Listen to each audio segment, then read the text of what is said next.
Welcome, and thanks for joining us today as we once again celebrate the AAPI community in communications. I'm Shelley Spector, founder and director of the Museum of Public Relations here in New York. We've come together today to honor the extraordinary contributions made by today's AAPI leaders, and also to pay tribute to a few of the many AAPI communicators of the past.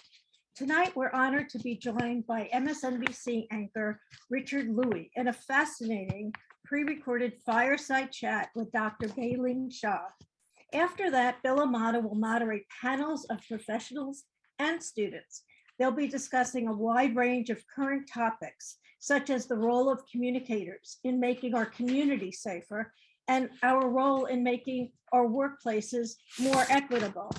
Last but not least, Patrice Tanaka will be wrapping it all up tonight, giving us plenty of things to think about as we close up the session. But first, I'd like to say a special thank you to all the sponsors who made tonight possible. The Grady College of Journalism and Mass Communication at the University of Georgia, John Awada, Renew PR, Page, TV One, Pat Ford, IW Group, IQ 360, Diversity Action Alliance, Kit Stinson and Richard Muldoon, Davis and Gilbert, Mockbrack, and Compro. Now, before we begin the show, I'd like us to recognize the contributions of generations of AAPI communicators who came before us, as far back as the 1920s. This is a hidden history of PR that's never been covered in the PR textbooks, but certainly should, especially given the many obstacles these men and women had to overcome to make the contributions they made to both society and the profession itself. You can learn more about these and other pioneers on our website, prmuseum.org. But meantime, please meet Grace Lee Boggs, a Chinese-American writer who used her skills to fight for social justice for more than 70 years. In that time, she wrote 6 very, very important books about socialism, revolution, and political philosophy. C.T. Hugh, a Malaysian PR professional and likely the first Asian to lead the Asia-Pac region for global PR agencies. In fact, in his obits, he was widely recognized for elevating the prominence of PR throughout Asia. Yuri Kokiyama, a Japanese American who emerged from the internment camps of the 1940s to become a civil rights organizer, a writer, and later a close advisor to Malcolm X. And there are many, many more AAPI communications pioneers that we can discover. Please follow our social channels where we'll be telling their stories throughout AAPI Heritage Month. Now I'd like to turn the mic over to our Masters of Ceremony, Bill Imada, a true PR pioneer himself. Bill? Thank you so much, Shelley Spector, and thank you to the Museum of PR and to all of our sponsors today. I want to wish everyone a very happy Asian American, Native Hawaiian, and Pacific Islander Heritage Month. And as Shelley was talking earlier, we also want to recognize a pioneer in our community who just passed away today, and that was Secretary Norm Mineta, who once served as a U.S. Congressman. He later on served 2 different administrations, both a Republican and a Democratic administration, and became U.S. Secretary of Transportation. And at age 90, he passed away today after a distinguished career in public service. So we want to recognize him today. Hey, we're going to start off with a very compelling conversation with Richard Louie, who's a news anchor, a civil rights activist, an author who is really a great part of the discussion around Asian Americans, Native Hawaiians, and Pacific Islanders and how we have to uplift our voices. And he is being interviewed by a very distinguished scholar, Dr. Bey-Ling, the chair of the Communication Studies Department at California State University, Fullerton in Orange County. So I'm going to turn the floor over to Richard Louie and Bey-Ling. Please enjoy this conversation. And to the people in the audience, please take notes. Please think about some questions. And please feel free to post them in that chat box. Also wanted to mention we have two panels. We're going to be focusing on a panel that will talk about the impact that Asian Americans, Native Hawaiians, and Pacific Islanders have had in our industry. And the next panel is going to be focused on how we elevate our voices, our stories, our narratives, and our histories in the public relations and communication space. And that'll be followed up with a thoughtful conversation from students studying public relations and communications throughout the country. So we're going to turn over the floor to Bey-Ling Shaw and Richard Louie.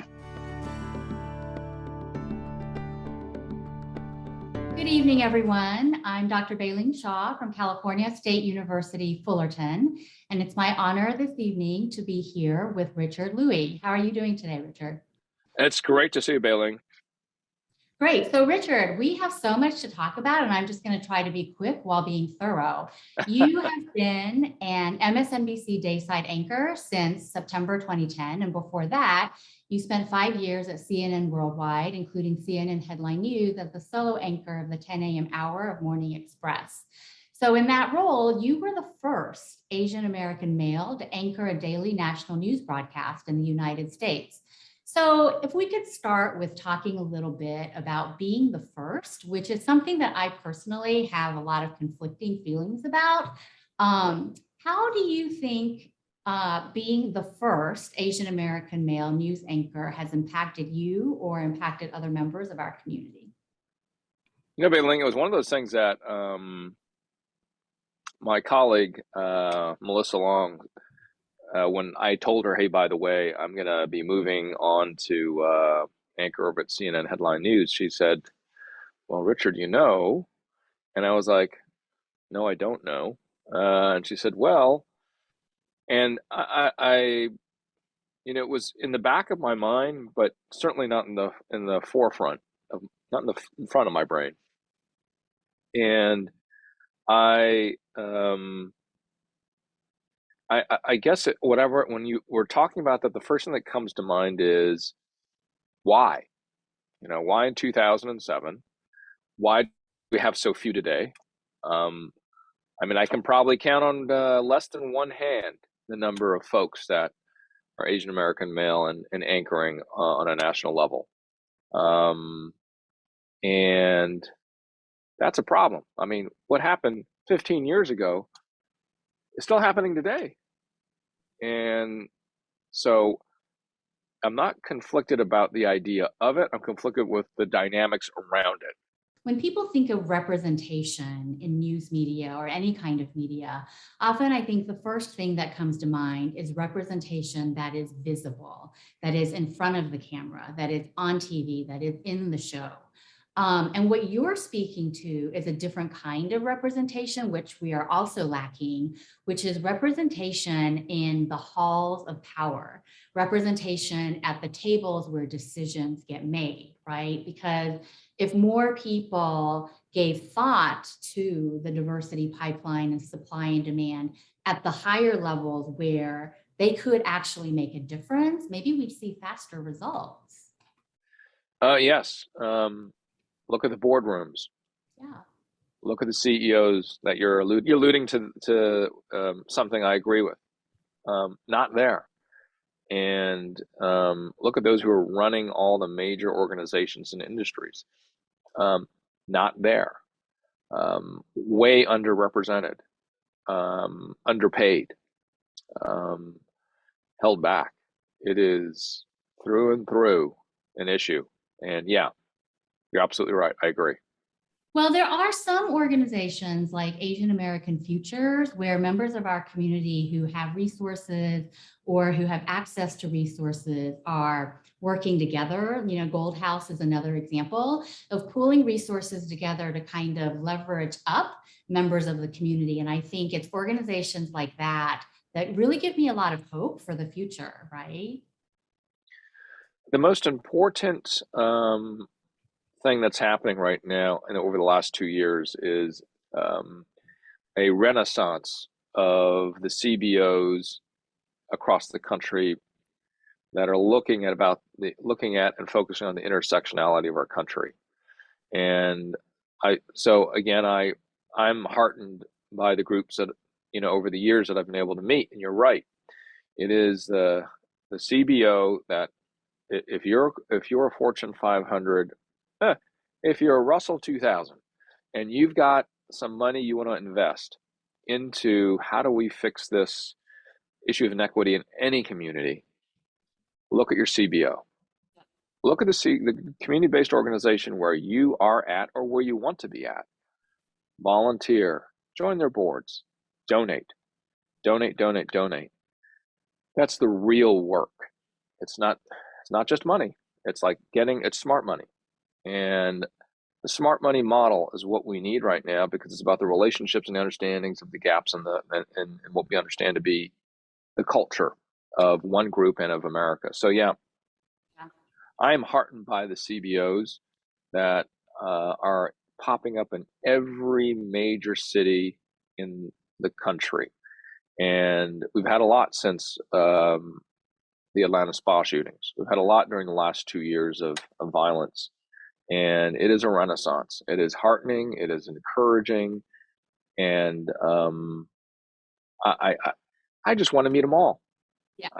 Right? It's just they've done so much. In this AAPI Heritage Month, it's our opportunity to share our culture, and it's also an opportunity for allies and accomplices to take extra time to learn about AAPI culture. So I'm wondering, for people trying to better understand our culture during this Heritage Month, can you talk a little bit about that, about why it seems sometimes in our cultural background or heritage, there are things that happen that seem so important, and yet we don't want to talk about them? Yeah, not wanting to talk about these stories might be for various reasons. We are afraid. We are humble, or not we as a group, but you might be afraid, you might be humble, you might be scared. You may not have the tools. All of these things are dynamic and I think existent in our community, just like many other communities. The one thing on the flip side is, do you celebrate in your community or in your family standing out? Do you celebrate speaking up for the truth? Do you celebrate collegiality in that expression? If you speak out, do I support you, Bey-Ling? Or do I go, oh boy, she's kind of, talking a lot? Or what about Richard? Boy, he loves to toot his horn a lot, doesn't he? And I think it is, I'm no sociologist, but I always try to answer the question the way that it's asked, to the best of my ability and my 2-cent opinion. It is for those who did not have English multiple generations before, exposed to that immigrant group or to that origin country, it is more difficult. I mean, if you look at those from areas that have not seen, and I'll bring up some that have not, Cambodia, Laos, China, there's 3 examples of countries in Asia that didn't, Malaysia, who have not had a lot of exposure necessarily. Malaysia has more English exposure. We look at India, you look at Korea, you look at Japan and the Philippines, who have had the unfortunate exposures sometimes to things as severe as colonialism. That the benefit today is the assimilative arc has been heightened, peaked, right? Increased in steepness. And all of these things come back to why today, multi-generations in, why or why not would you not want to confront what fact is? And it is a lot of things baked in. I do believe that's part of it. Because if you look at the ability for our South Asian brothers and sisters to do so well in politics and in media, which is definitely a raise the hand kind of industries, They do well, I do believe, because of the difficult times before, right? Colonialism in South Asia was like, but on the flip side, that assimilative process is 100 years old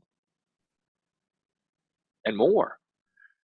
So there's a lot of deep answers to the question, why don't we stand up? And why don't we value that stand-up quality? If you were to make that an overall generalization, I do know what you're talking about, though. So in our last 2 minutes, Richard, what suggestions would you give to our viewers about how to go about fulfilling that lifelong quest? Whoa. Well, you're better equipped to answer that question. I would just say, based on my experience of going through the book writing process and my own caregiving and understanding why I would want to do it, would be to spend a lot of time writing down who you are and where you come from, what your name is and where the name came from, where your parents came from, why they made the decisions they did. Why did they decide to move there? Why did they choose that profession? Why decide to get married? Why decide to have you? And writing it down has been so reflective for me and so empowering. I reflect back on, like I write about my grandfather, like, why did he come here? Why did this guy do that?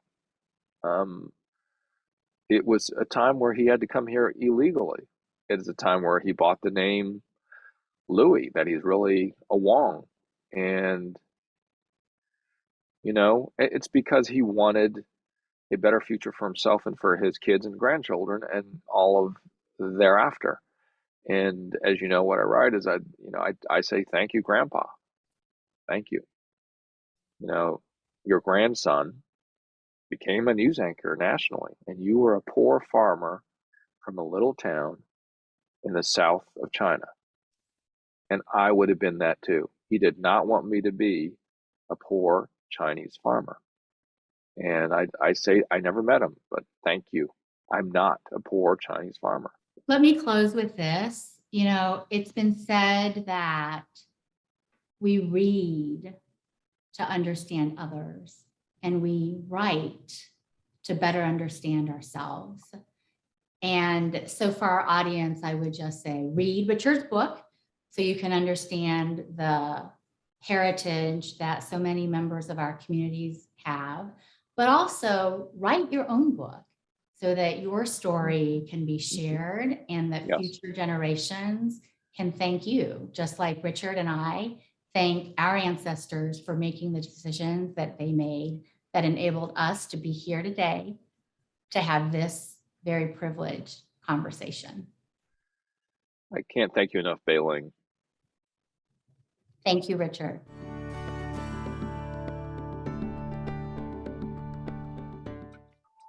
I want to just say thank you to Dr. Bey-Ling Shaw and to Richard Louis for that great conversation. And I hope you learned something from that whole session. What we're going to do now is we're going to transition to the panel. But before I do that, I wanted to mention that Patrice Tanaka, who's been a long time advocate in public relations and communications professional in our community, who's also the founder of Joyful Planet, and the Chief Joy Officer of that organization, is going to also help curate some of the questions and end with some closing comments. As you heard from Richard and from Bey-Ling Shaw, we still lack the representation in key roles, not only in corporate America, but within the media. And as you heard from Richard Louis, we have a lack of Asian American, Native Hawaiian, and Pacific Islander men in senior anchor roles within the major networks. And although we made some progress, Richard was saying that he could still count on one hand the number of Asian American males that serve as anchors in our newsrooms. But also one of the things that Richard and Bey-Ling talked about is that a lot of members in our community, although they are rich with wonderful stories and histories and lived experiences, they might be afraid or scared, or they may not have the tools to be able to elevate their stories to a wider public. And what is really important now, especially during Asian American, Native Hawaiian, and Pacific Islander Heritage Month, and this rise in anti-Asian violence all across the country, is that we need to tell our stories. We need to share them. We need to share our lived experiences and our histories and our narratives so that people will understand who we are. But we do suffer one challenge, which Richard and Bey-Ling mentioned, is 2/3 of our population were born outside of the US. And because they were born outside the US, they may not have the ability to speak a language like English and be able to tell their stories. So as Bey-Ling mentioned, we could write those stories, we could read those stories, but ultimately we're a culture that has many, many generations of stories that we pass from one generation to another. It's now the time for us to broaden those conversations to others. So our very first panel that we're going to talk about is going to be, did we as a community have an impact on the communications and PR industry? And to help me with that conversation are 4 seasoned professionals. We're going to start off, and each of them are going to turn on their cameras one by one. And I'm not going to do it justice because we don't have a lot of time, but hopefully you'll have a chance to meet them, not only here, but sometime off camera when you have an opportunity. For the first panelist, Sunmi Kim. She's a global diversity, equity, and inclusion leader at Omnicom PR, and she has more than 30 years of experience in public relations, working for a variety of agencies, Ketchum, Socket PR, Porter Novelli. And so her experience in the PR world is vast, and we're really excited to have Sunmi Kim. John Onoda. John Onoda has worked in communications functions for a number of Fortune 500 companies, Charles Schwab, General Motors, Visa USA, and he served as a senior consultant to a number of public relations agencies, including Fleischmann Hillard. Jacqueline Liu is the Senior Vice President of the Pollock Agency. The Pollock Agency is a mid-sized agency out of Santa Monica, California, and she has something in her profile which I found really fascinating. She says that she helps companies not only with 3 V's, their visibility, their value, and so I'm hoping that you'll have a chance to chat with her. And lastly, we have Cynthia Sugiyama, who's the Senior Vice President and Head of Communications for Diverse Segments, Representation, and Inclusion at Wells Fargo, and she has years of experience working not only in the banking and finance industry, but also in retail, healthcare, and utilities. So this is our distinguished group of panelists. And I thought what I would do is go a little bit off script and ask you what you thought of that conversation that we had with Dr. Shah and Richard Louie. Any observing comments that you'd like to share with the group today? I will say for me, Bill, first of all, thank you so much for having me, and I'm really honored to be a part of this conversation. Richard's comments made me both sad and joyful. Sad in the sense that so much of what he was describing in terms of representation, I think rings very true in our industry as well. But I was also heartened by the charge from both him and from Bey-Ling of like, let's capture our stories, let's write our stories. So I was taking some really, a lot of notes there to make sure to collect their wisdom as well. I thought it was interesting that Richard and Bey-Ling talked about that. We should write them and we should read those books. But our communities, the Asian American communities, the Native Hawaiian communities, and the Pacific Islander communities are all communities that have multiple stories. But one thing that I think Richard and Bey-Ling talked about was that we have some difficult histories of colonialism, histories of subjugation, histories that have impacted our forefathers and mothers and grandmothers from being able to talk about some of their painful lived histories. Do you think that that has some impact on our ability to share those stories with others? I think so. I'm happy to chime in. I think those are very personal, right? Emotional. And to be able to share that, you have to have a certain level of vulnerability, which may come more easily to some and much harder to others. So, like Sunmi, like as you just said, Bill, I appreciated that final challenge to our community, the broader community, in terms of capturing our stories and narratives, because there is so much that others can gain and benefit from those. And in fact, sometimes in the capturing of those stories, as difficult as it may be, we ourselves grow from that reflection too. I'll just chime in very quickly. So I'm a big fan of Richard Louie, and I'm one day hoping to tell him that my father's name is Richard Liu, which is L-I-U.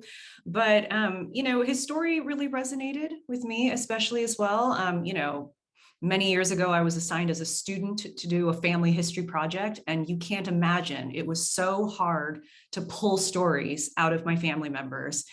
And, you know, even for me, or for, you know, people, my contemporaries, I think we still struggle sometimes to ask, you know, and learn about our stories, and also to be able to tell them, because partially out of a fear of them being too, you know, our stories are too Asian.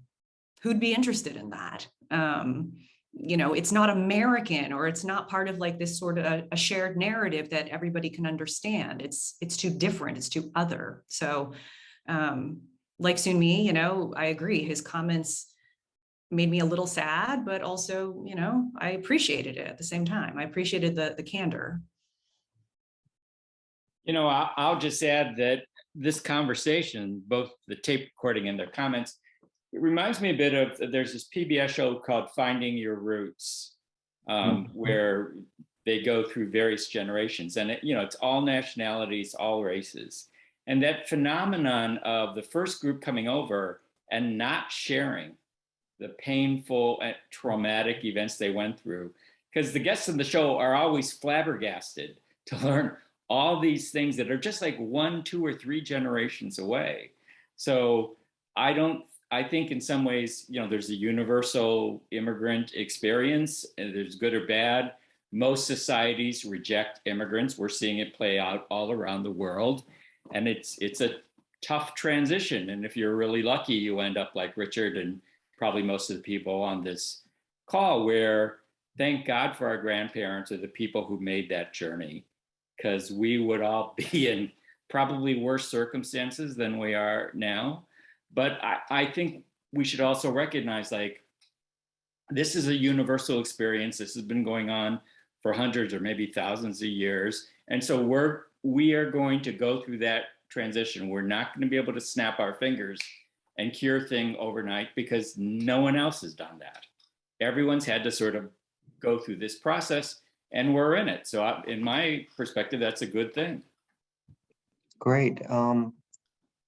I want to move to the questions, because I think this is going to be we could have a pretty extensive conversation on this. But if you look at some of the statistics that you're seeing from the US Census, from the Pew Foundation, from Nielsen, and so many others, our population is the fastest growing population in the US today.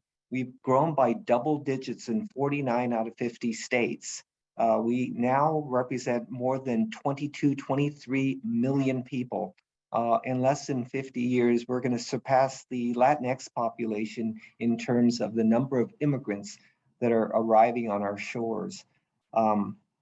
Have we made any significant progress in the public relations and communications industry? You already heard from Richard that we haven't made much progress on the media side, but from your vantage point, are you seeing any progress? And if you are seeing progress, where is that progress happening? Well, I'm happy to start us off.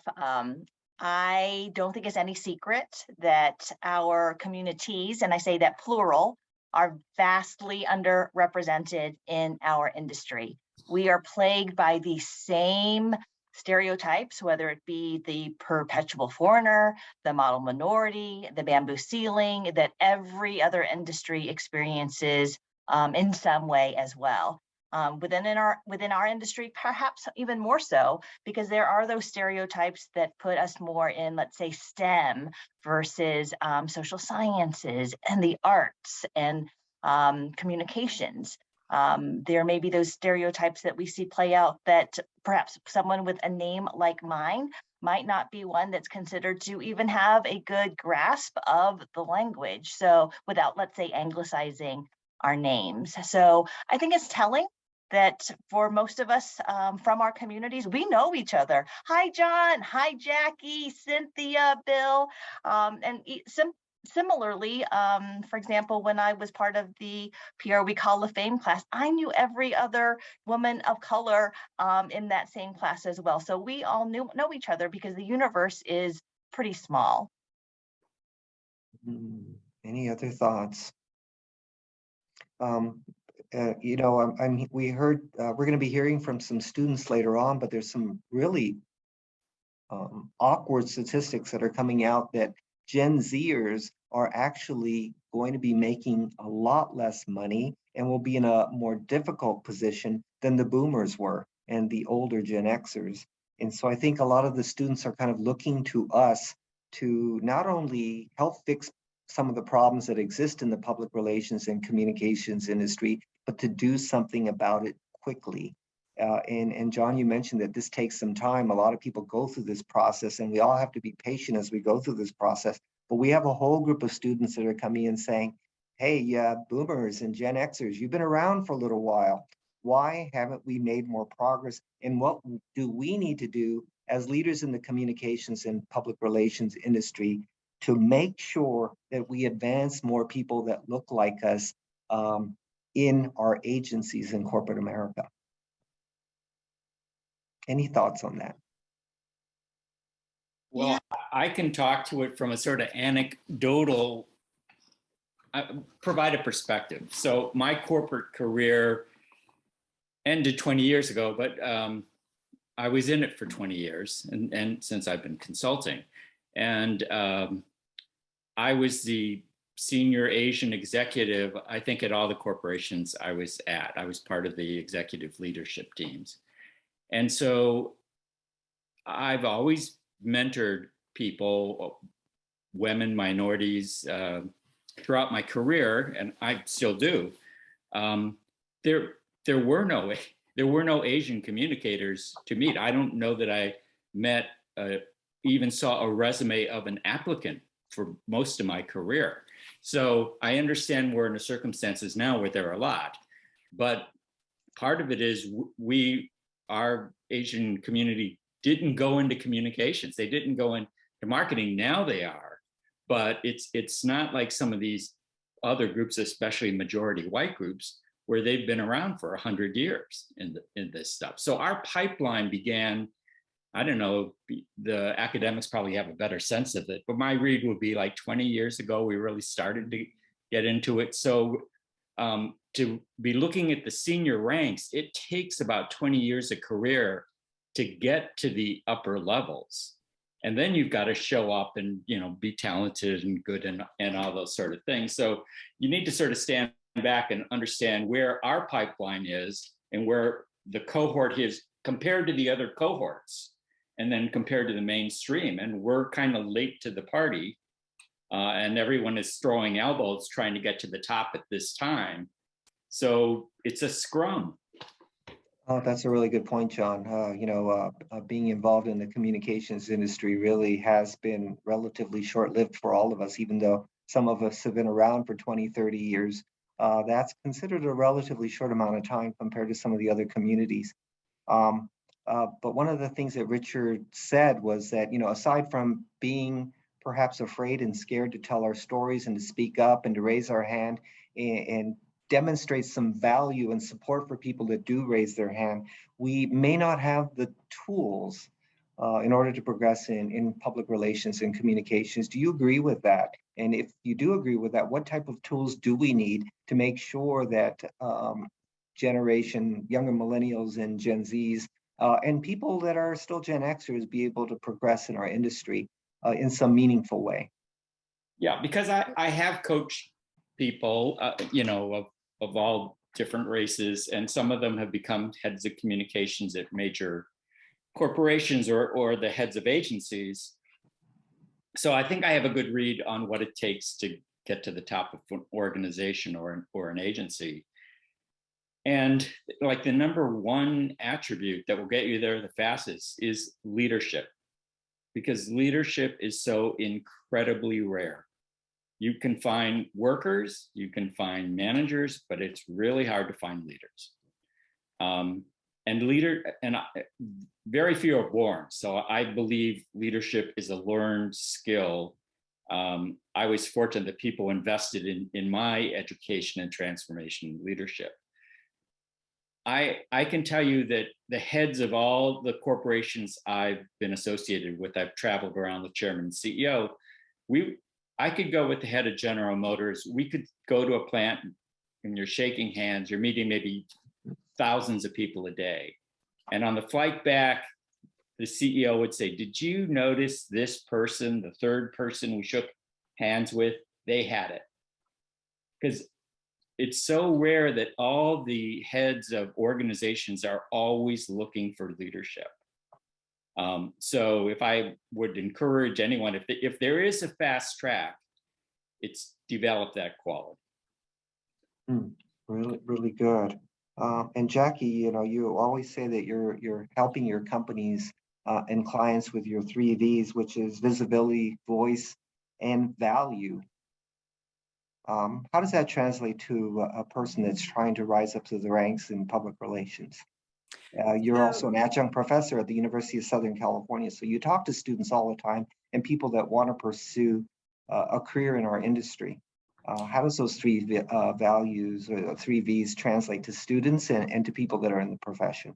Yeah, so I think I approach it the way I approach talking to students, the way I approach talking to clients in many ways, which is to be candid and forthright with them. And, and explain to them that identifying your voice and your vision and your values and all those things is a strategic process. And I can say that as well for our organization, Voices for AAPI as well. It is very much a strategic, long-term process. We're still a work in progress and evolving. We're looking to differentiate ourselves from other organizations. And, as to what I say to my students, I am forthright with them and I'm very honest. And the conversation about money, for example, is starting to come up much more frequently. And I think we owe it to them to tell them, how much people make at an entry-level position and how they can reasonably expect their careers to progress and whatnot. And as to working with, other companies, it's very much the same process. So that's sort of a roundabout way of answering your question. But I think the basic takeaway here is that it's a plan. You have to have a plan. So Cynthia, Sumi, and John, you've all worked in various companies. Sumi, you've worked at a variety of different agencies, Socket, Ketchum, Porter Novelli. Now you're at the top of diversity, equity, and inclusion at Omnicom PR. Cynthia, you've worked in the utility companies, you worked in healthcare, you worked in retail, you worked on the packaged goods side. John, you worked, at General Motors and Visa. I have to ask you this question. Would you have stayed at those companies if you had a different opportunity to work at those companies? And what would have kept you at those companies? Why did you leave? So maybe that's kind of a roundabout way to ask you, did you always feel like you were supported in the companies that you were at? And what motivated you to leave? Was it money? Was it an opportunity? Or was it because you didn't feel supported? I don't want to put words in your mouth, but I am curious to know why you've moved from different places. Because I think it'd be helpful to students and younger professionals that are in the audience, why people move and what motivates people to move. I'm happy to start with that. So Bill, all the factors that you listed a moment ago could be any combination of the above as I move from one role to another. In some cases, again, embracing candor here, it could have been not having a great manager, not having someone who was really there to champion me and my work. In some cases, it was about seeing this new opportunity to grow, to challenge myself, to push myself outside of my comfort zone. So in some cases, that was the big draw. Another big draw, frankly, was people at other companies who I knew who could attest to how well they were functioning in their company, how much they loved the company, the culture, the values. That was a huge thing for me. That kind of personal connection to people who already worked there and who were really powerful recruiters just by virtue of the relationships we had. So as I think back on my career, as you noted, been in a lot of different industries. It's really been any combination of those factors. But one thing I take away as I think about my career is that I'm really, really grateful that as challenging as some of these roles have been, I've always been able to find a leader or a mentor who really has been there to help look out, to be a mentor or a sponsor. And I think through voices, through discussions like these, we also hope to be that for some others as well.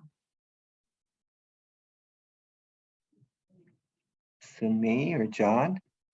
Don't want to put you on the spot because that was a long-winded question.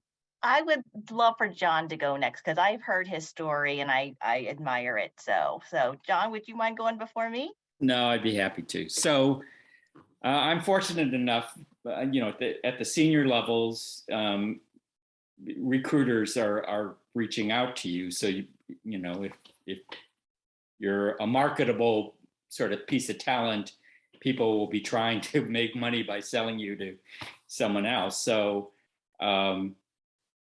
I took most of my jobs to develop myself professionally.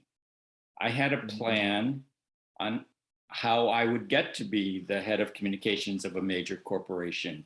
And it entailed acquiring a whole set of professional skills and managerial skills and leadership skills and some perspective, including global perspective and affiliation. I work with 7 or 8 global brands like McDonald's, where I was head of media relations, and Levi's and Schwab, Harris Casinos, those sorts of things. So I made the move, and I moved my family and everything like 5 or 6 times to different places.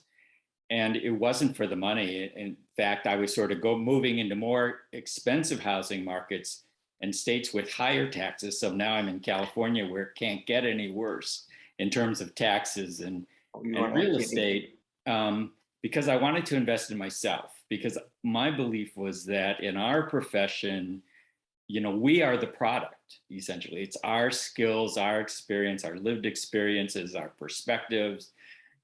Again, if you have leadership, if you have consulting skills,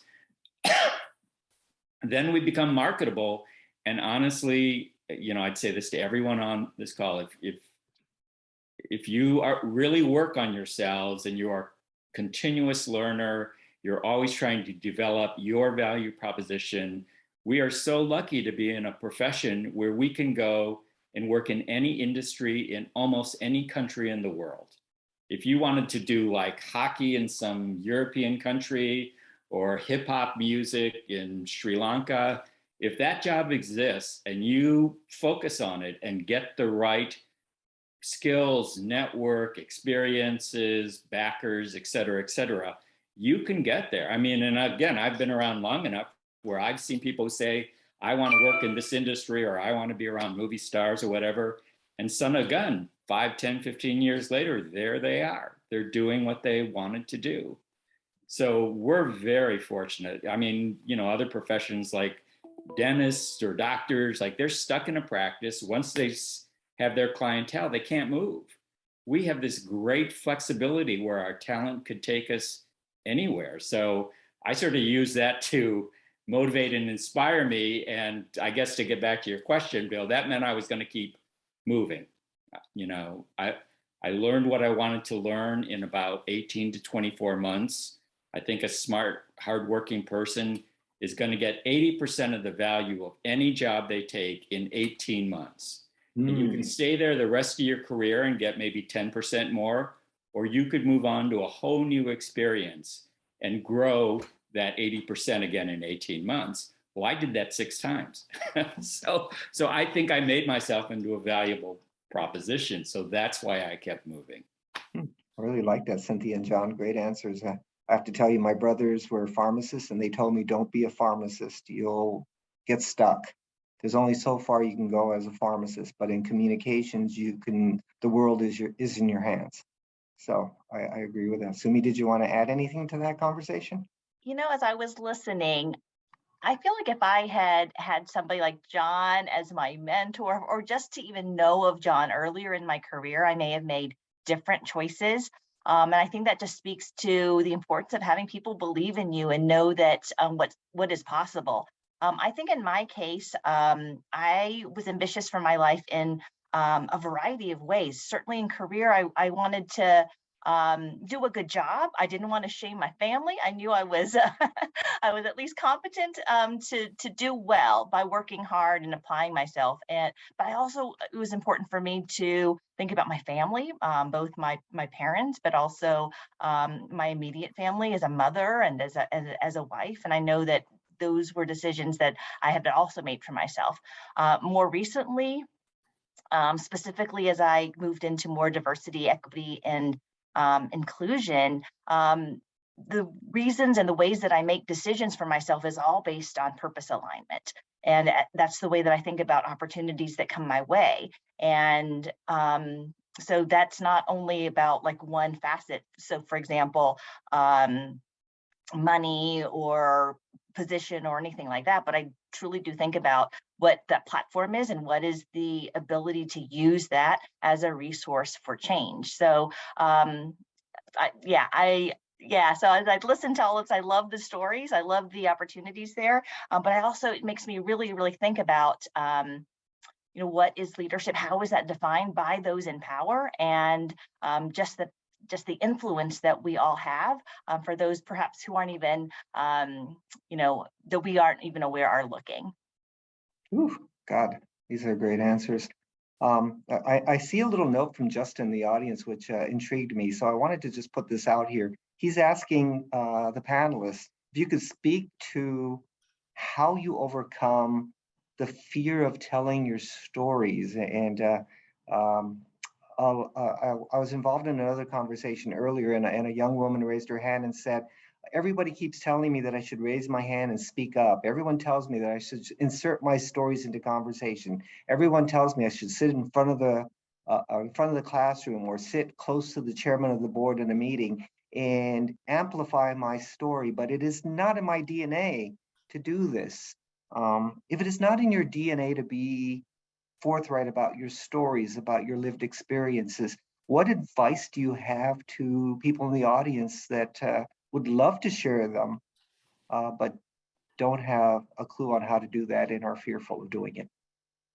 Hey, Bill, so that question really spoke to me because it's something I actually went through last year. So I think so many of us who work in communications are used to being behind the scenes, developing the strategy, helping implement tactics, often ghostwriting for our senior executives, what have you. But last year, as I saw just the horrific events unfold around me in terms of attacks directed at the Asian American community, I just felt this, this incredible desire to begin to write what I was feeling. And I didn't know, as I was writing it, it became my own op-ed, where I described my own experience with being targeted as a young child and how that was an inflection point then. And fast forward many years later to this point now where it was yet another inflection point. And while I didn't have a voice then, I was 7 or 8 and stunned into silence when I was being bullied. Here I was, a professional communicator who could finally use my voice. So putting that out there in an op-ed in the Chronicle was very unnerving initially, but the outpouring I got made me realize that we actually each have a voice beyond our professional kind of hat that we wear, that we have our own stories that we can share. And even more surprising, just very quickly, was that people who then reached out to me who said, I'm now going to write my own story, and who went out and got their pieces published because of my little piece, made me again realize that sometimes it just takes hearing somebody else and share their story that can give you just enough to write your own.